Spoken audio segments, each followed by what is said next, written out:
Now, despite the media witch hunt, we're getting reports out of big data that Latino support for Trump is actually on the rise at 37%. And so you compare that with Latino support for Hillary Clinton, which is at 41%. It's very kind of neck and neck.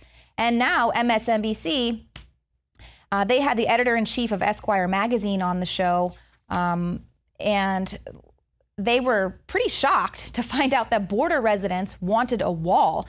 Now, this was Esquire. They recently sent a liberal journalist to the U.S.-Mexico border to find out what people think about the proposed wall. And he said, you know, two things were said, whether they were Hispanic, Anglo, Democrat, Republican, uncommitted, clueless, whatever. They said, we want a wall, yet we want it married with compassion toward the people that we're trying to keep from jumping over the border. And so then the host said, well, this is just a complete shocker. Oh, my goodness.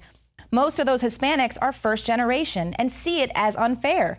They came over here the legal way, they became citizens, and now they're having to compete for jobs with those coming across the border on a daily basis.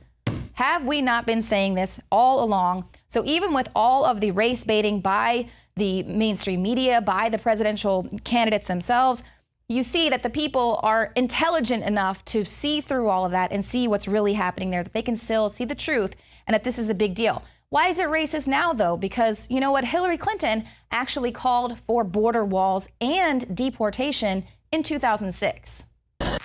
Mexico is such an important problem. Mexican government's policies are pushing migration north. There isn't any sensible approach except to do what we need to do simultaneously, you know, secure our borders with technology, personnel, physical barriers if necessary in some places, and we need to have tougher employer sanctions, and we need to try to incentivize Mexico to do more. If they've committed transgressions of whatever kind, they should be obviously deported. Now, a lot of people were surprised to see Bernie Sanders meeting with President Obama, kind of making jokes like this will be the only time he gets to see inside of the Oval Office. But now here's Joe Biggs with some unconfirmed reports of just what happened in that meeting.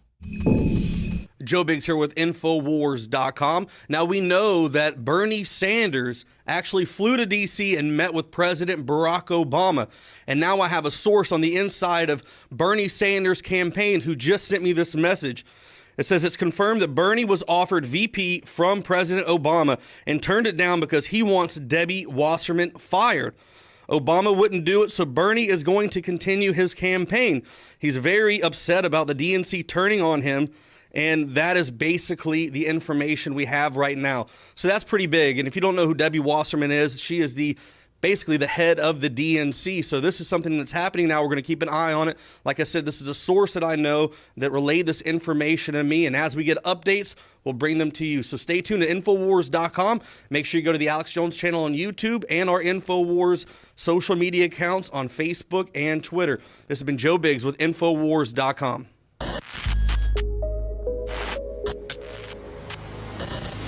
The globalists have controlled the mainstream media for a long time, but now they're expanding and making the weaponization even more vicious and deceptive. All the major networks are state-run. We are partnering this year with the NFL. The NFL has become a political weapon against the Second Amendment and pushes Obamacare. MSNBC tells us that our children belong to the state. We have to break through our kind of private idea that kids belong to their parents or kids belong to their families and recognize that kids belong to whole communities. It is more important than ever to realize that we are not the alternative media. We are the true media. The establishment dinosaur press is dying. We are in an information war, and we are losing that war. Join us at InfoWarsNews.com and PrisonPlanet.tv. Members can share their memberships with up to 11 people. By subscribing, you will literally be buying war bonds in the info war to expand our operation in the face of the tyrants. Join us at PrisonPlanet.tv.